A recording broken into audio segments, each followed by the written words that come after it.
All right, everybody. Hello, my name is Rick Howard. I'm the Chief Security Officer for Palo Alto Networks, and today we're going to talk about things to do with the SOC, Security Operations Center. All right, I have two illustrious panel members. I'm going to turn it over to them to introduce themselves. Lucas, go ahead. Sure. Lucas Moody, the Chief Information Security Officer at Palo Alto Networks. And it's a passion topic of mine. I've built multiple SOCs in my career. We're in the process of doing a SOC uplift right now for Palo Alto Networks, so I think it's a timely topic for us. Excellent. I'm Monzy Merza. I'm the Director of Cyber Research at Splunk and also the Chief Security Evangelist. And really happy to be here. Looking forward to the discussion with Lucas. Awesome. So we're going to do this Oprah Winfrey style. Okay, so this is very informal. If you have questions about what we're doing, please spit them out. We're not trying to do panel, go to sleep, panel. You know how that is. So if you have a question, let us know. So let's get started. The first thing we want to start with is what really is a SOC and what does it mean to you? So before we get that question answered, how many people here have a SOC built already and it's fully functional? How many? Raise your hand. That's pretty good. Okay, let's get a sense of size. Okay, how many people in the SOC? Is it over 100? Over 50? Over 20? Yeah, 20? 20 seems to be the right number. Over 10? Yeah, 10? Okay, 5? 2 guys and a dog? Okay, yeah. All right, so it's all over the map. All right, so it goes to what we think it means to have a SOC. So Lucas, I'm going to come to you in a second, all right? Sure. So what we're trying to do is figure out, everybody has their own idea of what this is. So Lucas, you tell us, what do you think should go into a SOC? Well, I mean, it's going to be different for every organization, but for us, our SOC is a broad function. So one, it's an organization that manages and monitors our prevention infrastructure and our detection infrastructure. But beyond that, we've got a team that monitors, we've got a team that reacts. Our incident response function is baked into our SOC. And then furthermore, we take inputs from various organizations within the company, around product security issues, as well as our red team. So red team, as we identify threats and need to manage them as a quote-unquote incident, that team would handle the assembling of Voltron, as we endearingly call it internally, which is to assemble the team as it applies to engineering, the product organizations, marketing if it's necessary. So owning all of those functions. Wait, pause on that. Assemble it like Voltron? Is that what you just said? Come on, that's really It's fun. an old school reference. Keep up with the jokes around there. There's not going to be that many. All right, go ahead. Sorry. So yeah, no, that's what it means to us. And I think for other organizations, a lot of times they assemble it in more of a hybrid way, where we're leveraging an MSSP to handle tier 1, and that's a fine model. For us, we want to build the core competency in-house, as we are a security company. It's very important to the company. So we own the entire stack, from monitoring, detection response, monitoring, or managing our prevention infrastructure, and then owning the inputs from other orgs. So I have a list of my things I'm checking off. All right, so we got monitoring, incident response, detection. Did you say detection too on That's that right. list? Yeah. Monty, you want to add to that? Or? I think Lucas has said it best already. It's all of those different capabilities rolled into one to have an organized method of how to tackle the day-to-day operations. So anything else needs to go into a SOC? What else do you guys that have one? What do you think else needs to be in there? We got monitoring, we got incident response. What else needs to go? Say again? Intelligence. I wrote that's on my list too. So it needs to be an intelligence capability inside the SOC, or maybe as maybe next to the SOC, right? What else? I hear another hand over there. This is my own pet peeve for this, right? But security metrics inside the SOC. Lucas and I were talking about this yesterday. We've been in a lot of SOCs where the sole function of the SOC is to give executives eye candy for something to look at, right? And that's not really functional, but can you comment on that, Lucas? Sure, and I'll first comment on Intel. When I talk about the SOC being a consumer of intelligence or content from other organizations, that's a key one. Now, we've got an interesting model at Palo Alto Networks. We've got a group called Unit 42 that drives a lot of that, creating actionable intelligence, not just for our organization, but for other companies. And so that's one of those points of input. But around function and form, I think there's a place for form in building a SOC. I mean, there is a little bit of that security theater that goes into the development of a SOC, but absolutely build for function. The eye candy, at least for us strategically in the way we think about design principles, it's around building a functioning SOC that is staffed 24/7, that enables the detection of threats against the company. So Monty, does Splunk have a VIP SOC tour that they give, or is it something else? Yeah, I think as all organizations, and we of course we have a product that is focused as a machine data platform, and brings in a lot of different data sets. And so for us, the SOC is not just about traditional technologies, like just that people associate with security technologies, but it extends broader than that. Our SOC guys are looking at things from web application services as well. They're looking at cloud resources as well. So they're really sort of stretching out what's going on. And another big component of when I talk to our customers and what they're starting to do as well is they're treating the operation almost as a SOC, as a nerve center for their security operations, where it's not just about just monitoring and collecting, just like Lucas was talking about. It's about when you detect something or when you know things are being prevented, that's just the inception point of trying to understand your threats. And in order to get a good handle on that, you want all your tools and technologies to be integrated such that the SOC analysts are not data gophers, they're actually analysts. And maybe a little sidebar, oftentimes I go to an organization and some of you raise your hand, you said you have 20 plus SOC analysts or something like that. And a question that I encourage everybody to ask themselves is, if your proxy server goes down, what does your SOC analyst do? So if your response is the SOC analyst goes and fixes the proxy server when you don't have a SOC analyst. You have a sysadmin and network operator that's sitting in the SOC, so you're losing a resource there. And that's how you can sort of gauge on how much time really your analysts are spending analyzing. And so when we talk about this idea of a nerve center, we think about how does Splunk integrate with technology like Palo Alto Networks? What are the automated actions that can be taken?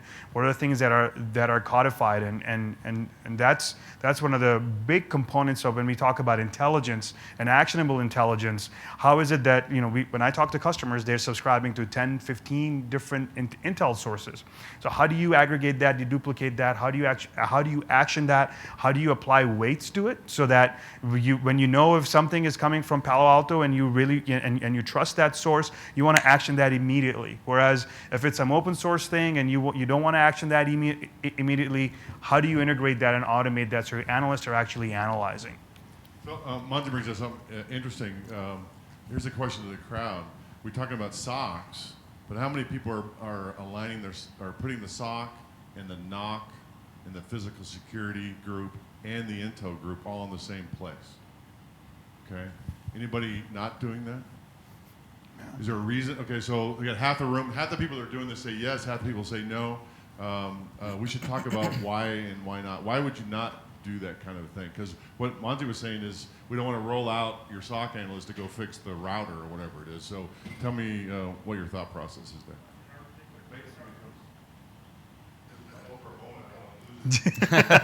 That's right. In our particular case, You have to put it right in your lip. okay. In our particular case, the SOC is new, and so we haven't integrated it. We're kind of evolving. So is the plan to go forward? Okay. Don't know yet. So he said that they're just started with their SOC. They haven't really thought about the next piece yet, and maybe that's later, maybe not though, right? Who else has not done it? Who has done it? You guys over here said yes. Tell me why you did it.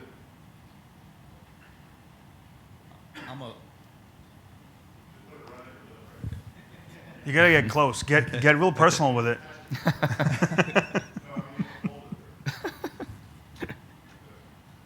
You have to do it like this. Okay. I'm a reseller. I'm a reseller, so I look at it from the different customers that I interact with, and some of them mainly do that type of integration because they're resource challenged, so that they have to kind of stand it up that way. And then there's other customers that go with a hybrid approach of having an on-prem SOC and also a third-party managed SOC as a solution. So I'm seeing a lot of that in my region.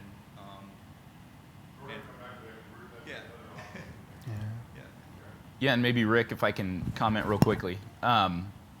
It's interesting. I mean, it's an interesting question, and I've heard that asked a lot from other clients that are thinking about building a SOC or that have already done it and maybe want to add value.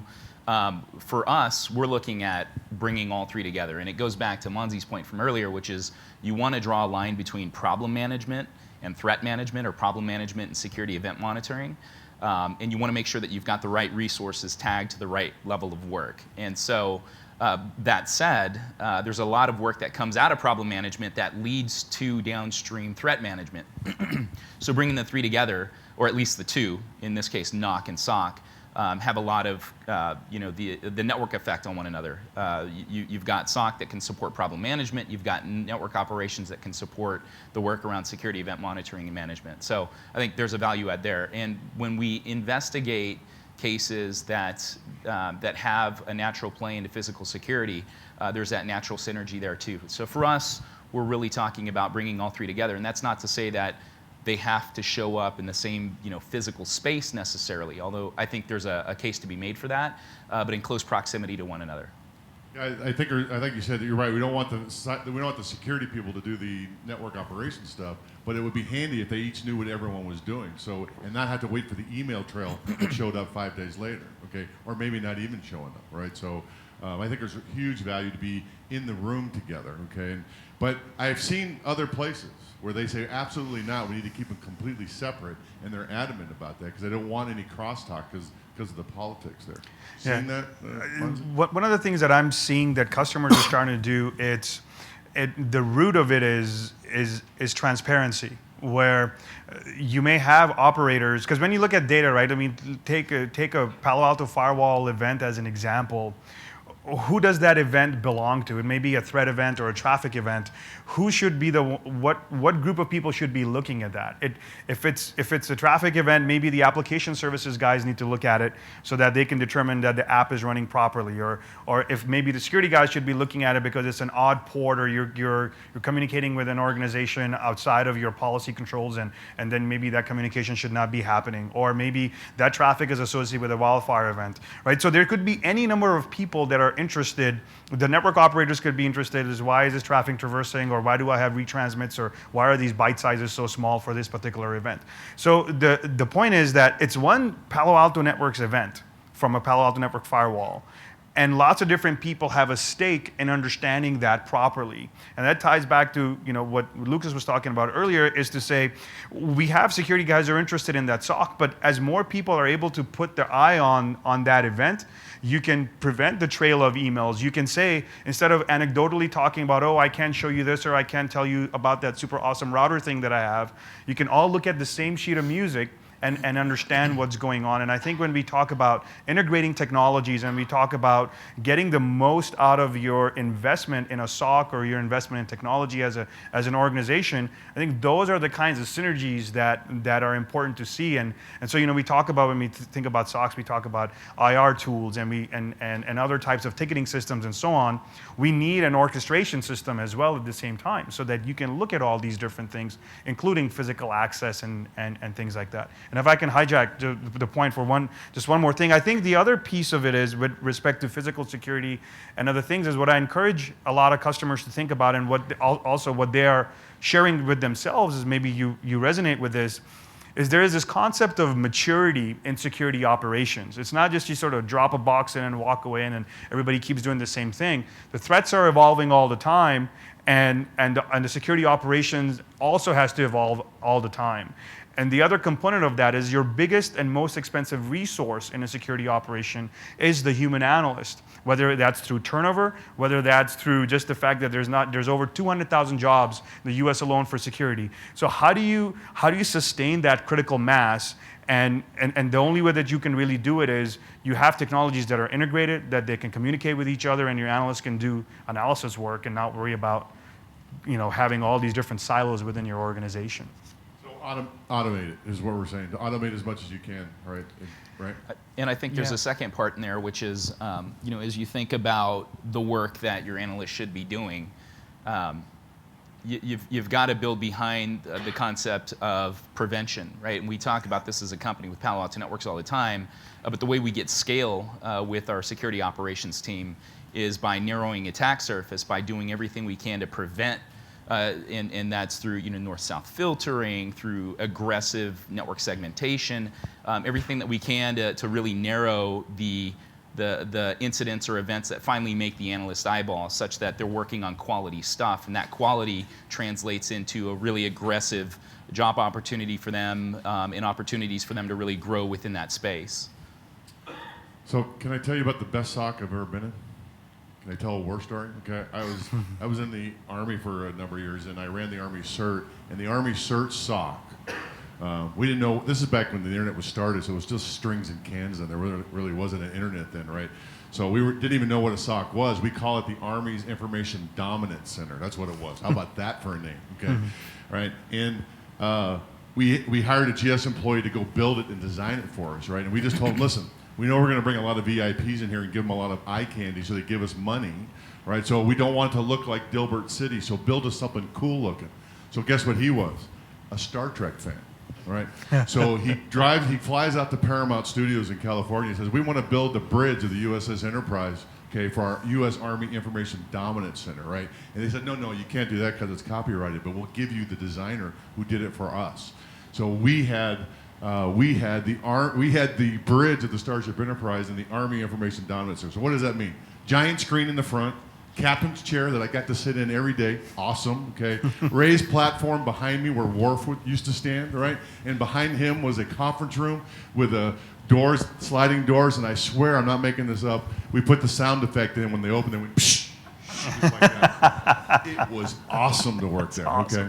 Anybody got any cool SOC stories like that? I bet you can't beat that one. Okay. Yeah. Right. So Lucas has mentioned that we're taking advantage of growing so much at Palo Alto Networks that we're moving into a bigger building down the street in Santa Clara. So we are taking advantage of that to put the SOC, the NOC, and the physical, I don't even know what we call that, the physical group guys, right, and an intelligence cell all in the same spot. Okay, so we're going to take advantage of that. But let's transfer gears, because you mentioned this other kind of hybrid model. A lot of us don't have enough money to do what I just said. A lot of us are, three guys and a dog, like I said before. You guys are using MSSPs to be your SOC. So let's talk about how good that is. Monzy, do you want to take that to how we do that kind of a thing? Right. I see in my conversation with customers, whether they're small or large, it goes back to this concept of maturity. There's three major classes. The first one is they have a SOC in-house, and even though they may not have adequate resources, they realize that, but they'd rather maintain their operations internally because they have some context around the business operations. The other style is they will just wholesale go out and acquire MSSP services, where an MSSP will run their SOC for them, and it's remote somewhere, and you get a call every now and then to say something bad is happening, and there's SLAs and alerts. And then the third class of activities is I've seen organizations partner with third parties so that they can flex in times of an emergency, whether it's an IR situation or a crisis situation, where they will have that. The key there is in all of these three classes is preparation. So that you, as a business, you made a deliberate decision to do one of those three things. Of course, we see hybrids as well. In financial services in particular, I'm starting to talk to more and more customers that are saying we do certain number of things that need to be tackled, and they're offloaded to a SOC, and we have this elite team. I want to steal Lucas's expression. With the drill sergeants that are sitting inside my organization. They're wait. There's Voltron and now drill sergeants. I don't want to keep my terms straight. Okay. Yes. We should have maybe a running page count thing. Rosetta Stone. That's right. And so the understanding is for the more mature organizations is to say, we're going to offload some things, but we do want to keep things in-house because the remote operator, the MSSP, is not going to be able to do everything, but at the same time, they recognize the value of that MSSP. The thing that I like to share based on experiences and talking to other customers is, just because you have an MSSP doesn't mean that your responsibility has concluded for your security operations. Lucas mentioned this earlier, where prevention and detection is really the beginning of the process. And so as long as you're approaching that MSSP in that manner, that when you get something, you're equipped to handle whatever the alerts are, and you have processes to do that, I think that's the key message. But you can use approaches and across those three classes of either fully outsourced, in-house, and then sort of this flexing capability. Lucas, I want to come to you and answer this question, but I think you have to be very careful when you hire an MSSP. Yeah. Okay, because you can have a compliance checkoff that, okay, I got someone watching it, I'm done, I don't care about anything else, right? Which is fine if that's what you're trying to do. Or you can have a more integrated, where you're the boss and they're kind of doing tier 1 stuff. And Lucas, you and I talked a little bit about that. Can you expand on that? Sure. Well, I've got a pretty strong point of view personally when it comes to MSSPs. I'm shocked. I said. I've lived in environments where we were in a hybrid model. Tier 1 was with an outsourced MSSP. Everything else lived in-house. I've lived in a fully in-sourced organization, and I've worked in organizations where we've made the business choice to push everything out to a third party. The model that I've seen the most success with is when you in-house everything and you build that core competency within your own staff.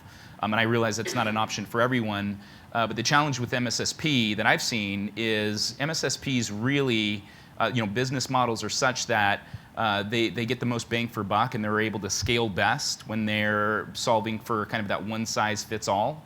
And in many cases, that's how they scale. They scale by applying the same models to customer 1, to customer 2, to customer 3. And depending upon how unique your environment is, that may work, but maybe it doesn't. So I would just really, if the conversation shifts to a let's go for a hybrid or go with a fully outsourced MSSP, to really scrutinize your vendors around the core competencies necessary to solve for challenges in your own environment. Yeah, I agree with that. One of the key points is you have to know what you want to get out of those folks and keep their toes to the fire. Is that the right metaphor? Right? If you just want the compliance piece where they can send you an alert every once in a while, that's fine. Right? But if you really want to take it up to another notch, you need to understand exactly what you want to get out of that, and you have to kind of monitor it very closely in the contract. You're going to say something, sir. With an MSSP, I'm concerned about not just a compliance, piece or something like that. I'd be concerned about going negative, spending money and getting a negative. Like, I don't want an MSSP to call me up and say, you have thousands of configure events in your Palo Alto firewall, and hassle me about that because every single one of those is blocked. It's not coming from the internal network, it's probes from the outside. So my distrust, if I can say that among friends, of MSSPs is that because it's one size fits all, because the person that's paying for that is not really responsible for the actual security, we get that kind of, hey, I'm going to sell you some noise. And I think that's to Rick's point around, it's important to own that. I think there is value in having an MSSP to take off some of the load. So for example, when you develop a SOC, and we haven't talked about this point yet in this conversation, is what is the operating model for your SOC? Are you a follow the sun model? Are you a 24/7 operation from a single location? Or are you running 9 to 5? And when you look at that kind of a coverage style, the MSSPs in particular give you an opportunity to have a different style model than what you might be able to do yourself. So I think that's an important component to consider. Your point is very valid. If the MSSP is giving you weak signals that just spend more time for your analysts, that's no good. That has to be a conversation, and that was Rick's point. The other component of that is that when you design this relationship with the MSSP, you have to have a team in a hybrid case to say, how do you action that?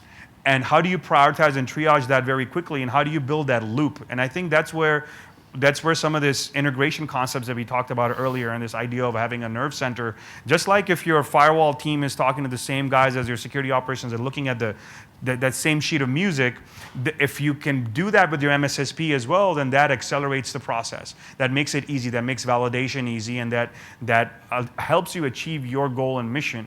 In certain cases, especially in some of these 24/7 situations, there might be requirements for disclosures to governing bodies or regulatory bodies to say if you have a certain kind of an incident that you have to report it within a certain time window. And if you're over a holiday break and you're an organization, you're a financial services team of maybe 25, 30 people that manages $60, $70 billion worth of assets for your clients, well, you're not going to have a team of 40 security analysts hanging around over a long holiday weekend. So I think there's pros and cons, and there's ways to do it properly. Ultimately, the responsibility is still on the organization to own that. I really like the idea that you would supplement your SOC with a MSSP for off hours or weird times. That's right. And so, to Monzy's point, I mean, therein lies the challenge, right? If you do decide to pull in MSSP as your one-stop shop for security monitoring and response, you still have to staff out the team behind that that's going to solve for security cases that are proved to be legitimate. And as such, I think that's the heavy lift. And we were talking about that earlier. That's where the significant spend exists anyway. So if you do it, I would recommend a hybrid model where tier one lives on the outside. You've got a staff behind it such that we're in alignment. To Rick's point from earlier, you don't want to have off-hours folks funneling to your team and not have a team available to action said threat and sit on it for 12 hours. Which doesn't make sense. One of our customers, sorry, Rick. One of our customers uses this expression where he says, "I have the muscle outsourced and I have a brain in the house." And so that's a clear analogy, right, on how these guys have organized their relationship with the MSSP. Something to consider. But to your point, Monzy, most of the MSSP's contract model does not accommodate that too well. So you have to find the right yes, vendor to they're do it. they're there. I mean, Splunk, for example, has strong partnerships with a number of different MSSPs that do a good job, and they can tailor things for you. And I think it's an important aspect, especially when you consider human resource constraints. So let me be a contrarian here, okay? I think I'm in the minority here. I don't think you need a 24/7 SOC, especially at the beginning.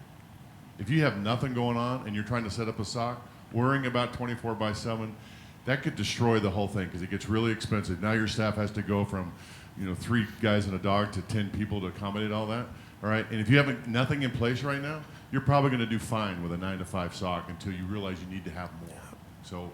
So you could take little baby steps before you get to the 24/7. Anybody, you guys want to? I'm contrarian. Do you guys disagree with that, or?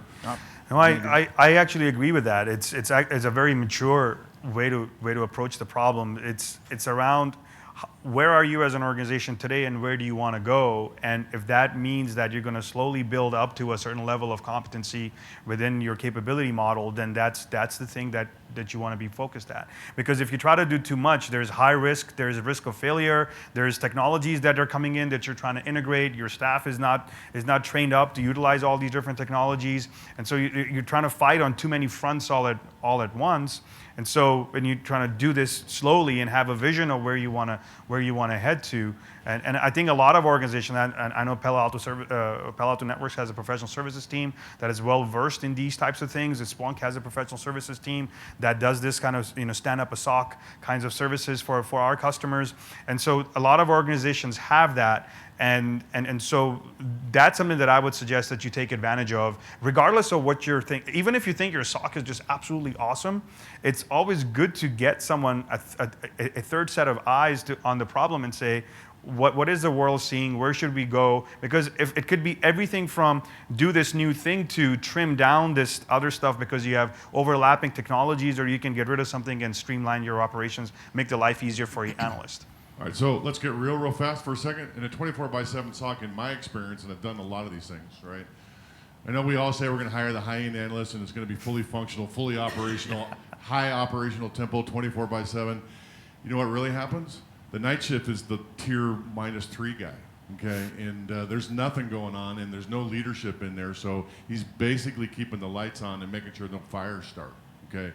So there's ways to make that night shift good, and you have to bring in the right people and kind of resource it. So that's a long-range plan that you need to build to. Yeah. You don't have to do that the first day out of the block, right? Yeah, that's right.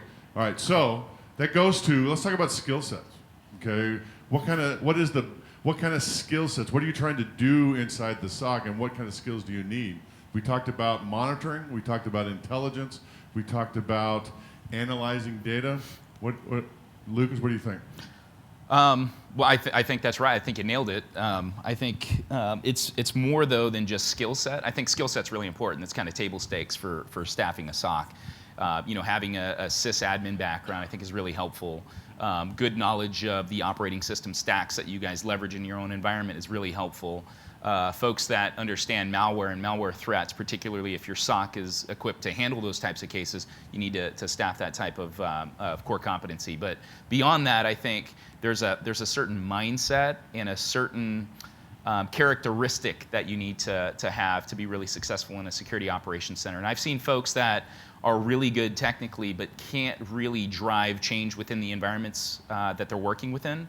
I.e., the drill sergeant term came earlier when we were talking about, well, what really makes an IR person a really good IR person? The technical skill is a backdrop, but you've got to be able to really be a drill sergeant with various organizations that may have, to some degree, standoffishness when it comes to us driving change within their space. And so I think it's a combination of things. But I'd love to hear from the audience, kind of your points of view here. Comment in the back.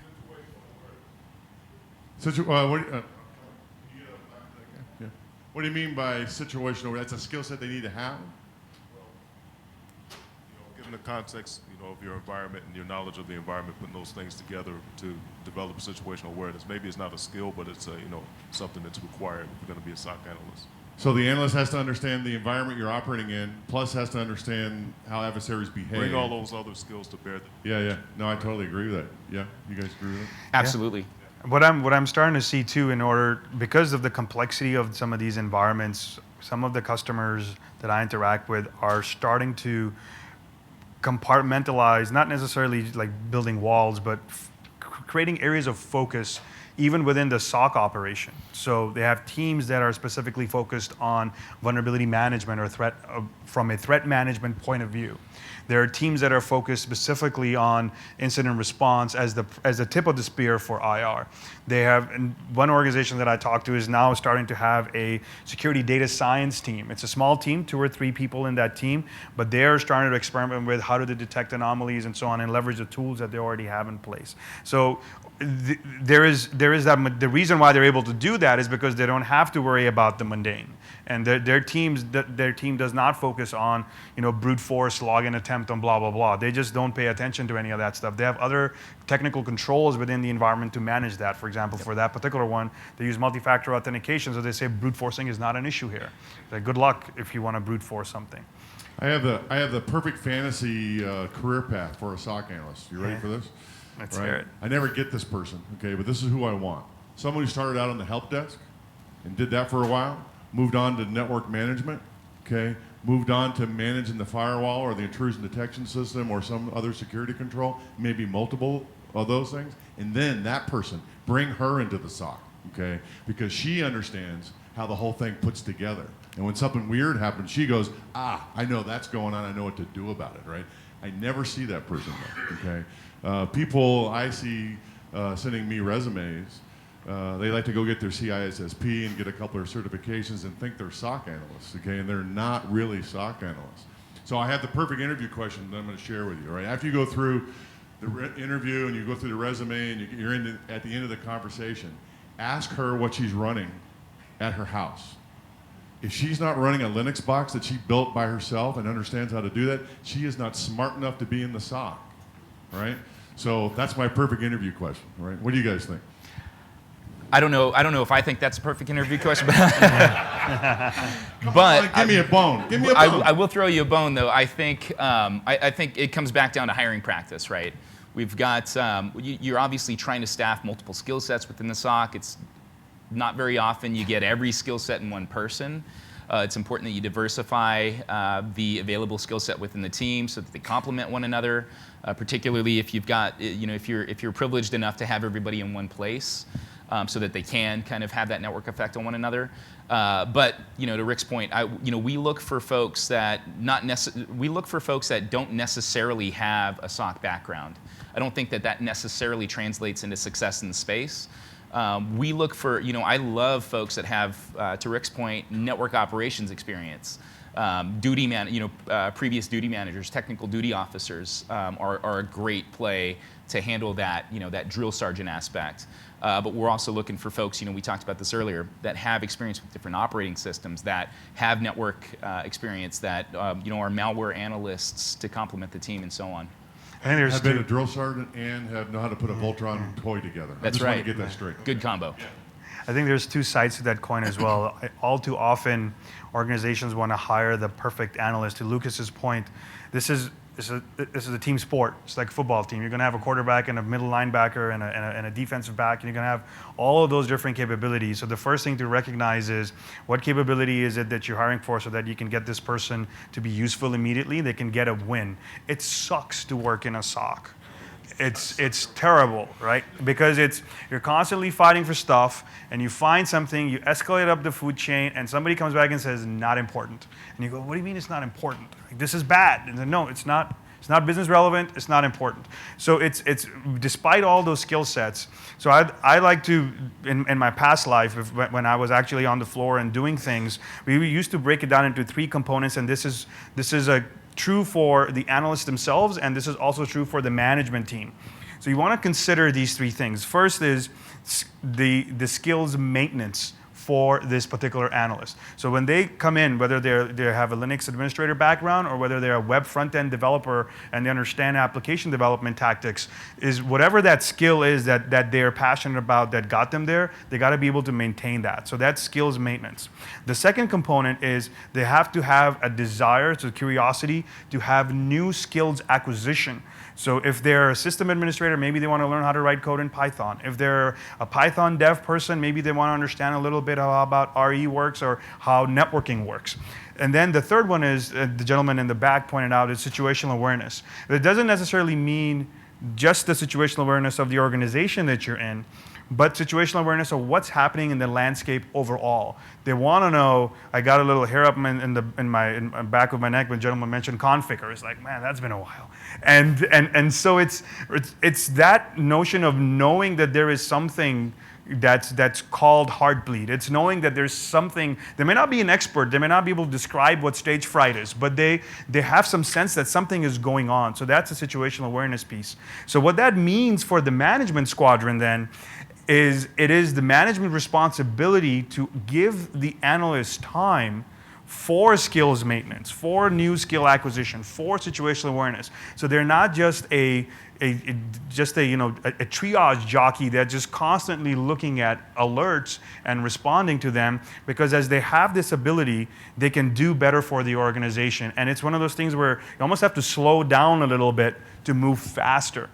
And this notion of, every organization is going to have a rock star. And I've actually never been in an organization, and my previous organization, government included, where if somebody were to walk in and say, hey, Lucas, why are your organization so good? No one says it's because we comply to XYZ compliance standards or we have product ABC. They say because Lucas is freaking awesome. I hope he never wins the lottery because he is that good, right? And so in order to do that, you have to cultivate that across your team and make time for the people. And I think that's one of the key pieces of success for the organization. I think that's right. I've had a rock star in every place I've ever been. Every place, okay? And well said. I need to chime in real quick, though, on just one point, Monzy. I've got a few folks from my SOC in the room, and I just want to say it's not that bad working in a SOC. It really is, but okay. Well, I've played offense, I've played defense. Defense sucks. And I want to piggyback on the curiousness that you mentioned, though, right? The perfect SOC analyst sees an issue and goes and solves it, okay? And doesn't wait for you to tell them how to solve it. Doesn't wait for direction. They just go and figure those things out. Those people are worth their weight in gold if you can find them, right? Yeah. That was why I told you about the Linux. If you can build a Linux box for yourself, you have some curiousness to figure that stuff out. That's why I was going with that, all right? Let me shift gears. You now have a SOC in place, right? These things are expensive. Lots of people in there, lots of gear. How do you tell management that there's value there? What are you telling management that you're getting from the SOC that makes them go, yeah, we need to spend more money on that? What would you do for that? You got any ideas? Yeah, so this is actually something that, so I was a Palo Alto customer in a previous life. I was a Splunk customer too, and back in those days, a lot of these are new technologies. So you go to the management chain of command and say, I want to do something, and they say, yeah, well, yet another thing, you want to spend more money on whatever the cool toy is, right? So the biggest, and so this is partly from experience and partly from learning from other colleagues and peers in the industry. You want to find the one thing that is really, really important and core to your business or your mission, And that, whether it's, whether you're a retail organization and your shopping cart application is the one thing that's your lifeblood, or whether you're in some sort of a mission space where you're executing something in theater somewhere, like you're in a military organization, or you are a non-for-profit style organization where you're managing things like a Social Security Administration style of things where you have to deliver services. So you have to identify what that is, and then you have to think to yourself, now that I've identified that service, how do I make security a contributor to the success of that service? Because most managers, boardrooms included, consider security as an expense. And so how do you take this expense and make this into a competitive advantage? Or how do you make this take this expense so the security person is not always the people who are telling people not to do something.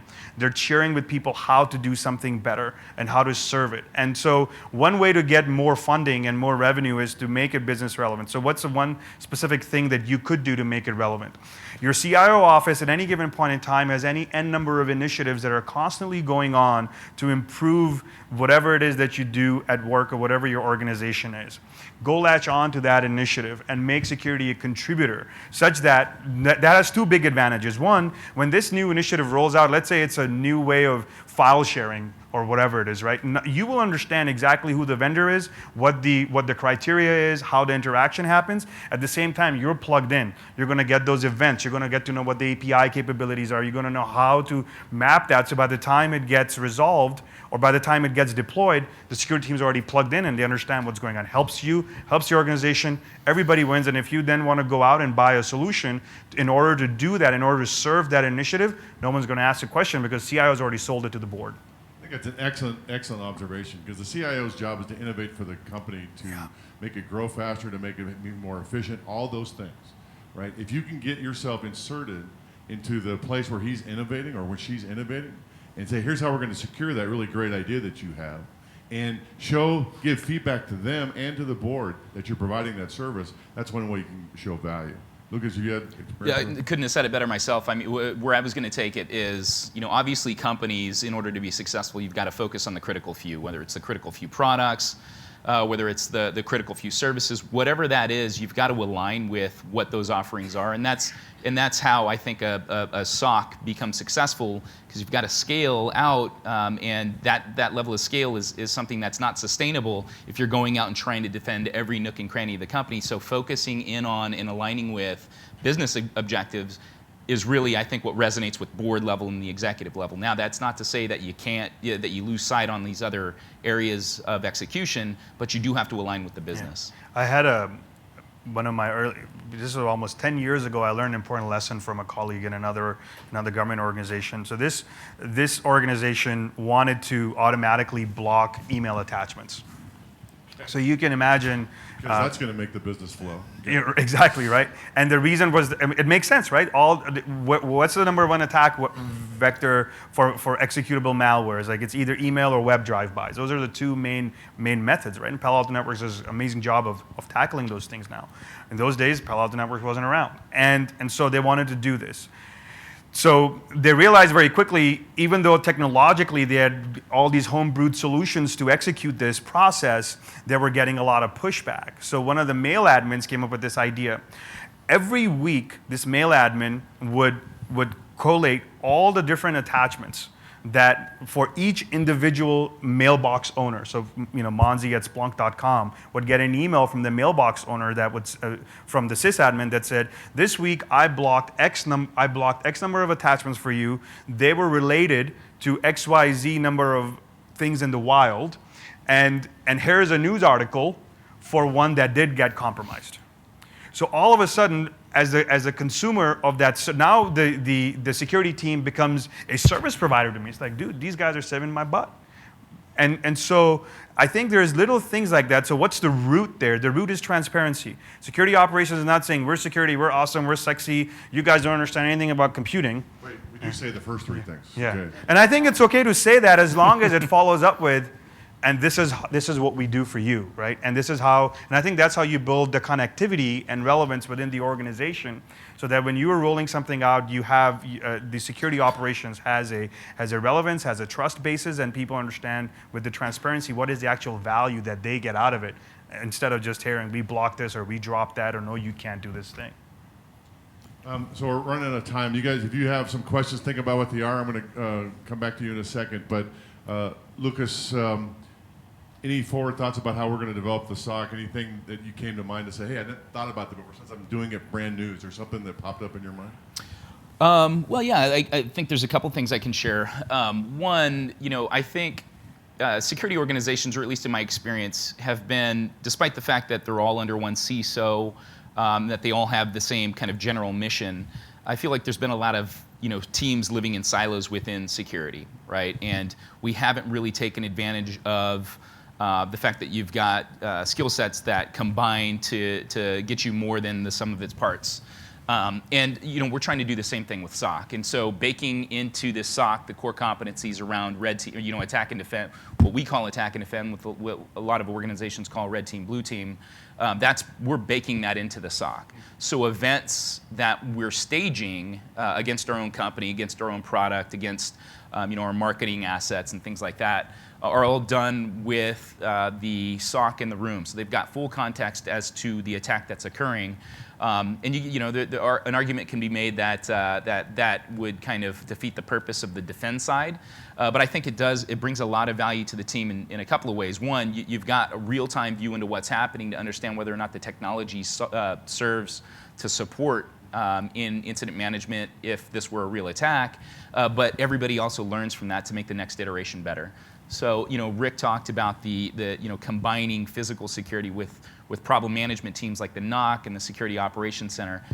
We believe that catapults the team in many different ways. A lot of times a problem management case translates into a security threat and vice versa.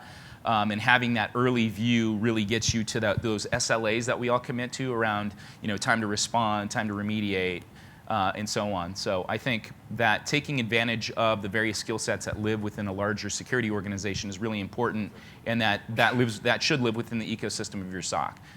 That's very good. Okay, so how many minutes we got? We're down to you got a question back there, sir?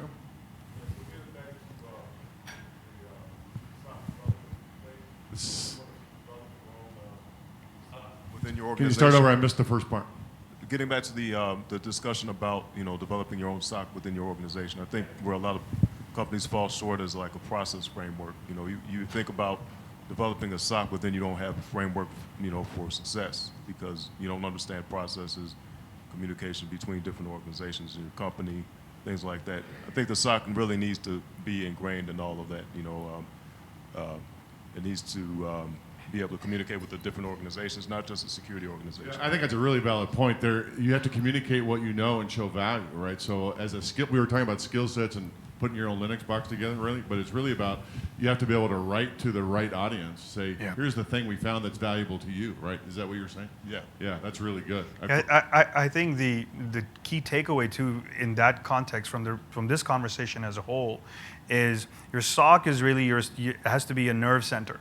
And that means that it's tied to business, it's tied to operations, it's tied to protecting the business from a security point of view, and it also has this component of the human analyst. So when it comes to process and procedures, one of the big things that a lot of people are now starting to repeat is let the human be a human and have processes that lend themselves well to the human analyst doing a good job, rather than having these processes where the human analyst is checking boxes. There's no reason to do that. The technology, this is like a commercial, technology exists, right, to take away a lot of this mundane stuff. So when you have a nerve center that's integrated, technologies that work together, and the human analyst that's enabled, that's really the key of that nerve center so that you can get the most out of your technology investments.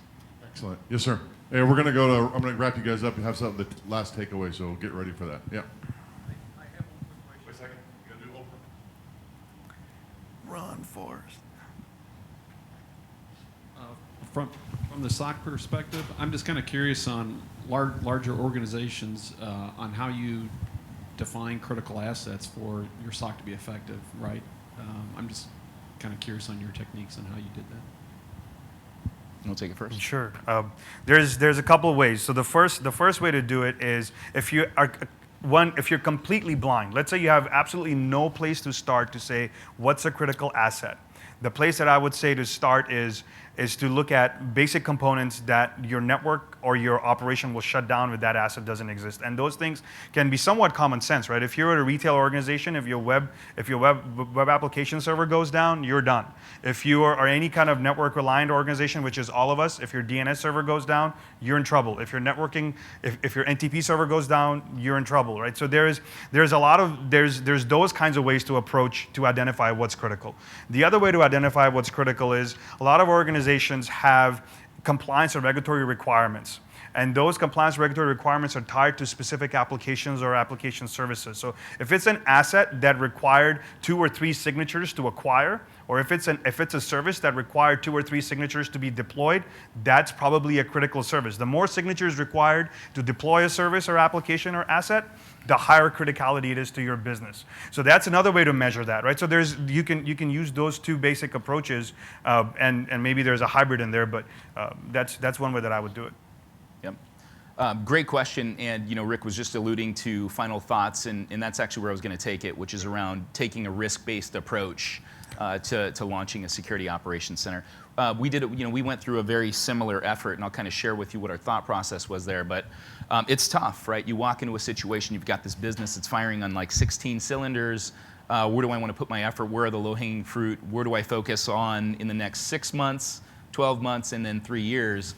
And it's a tough game to play. And so we went and sat down with executives from every single vertical within the business to really understand how are we driving revenue. Is it the intellectual property that's driving the business, or is it people and services, and how do we protect those?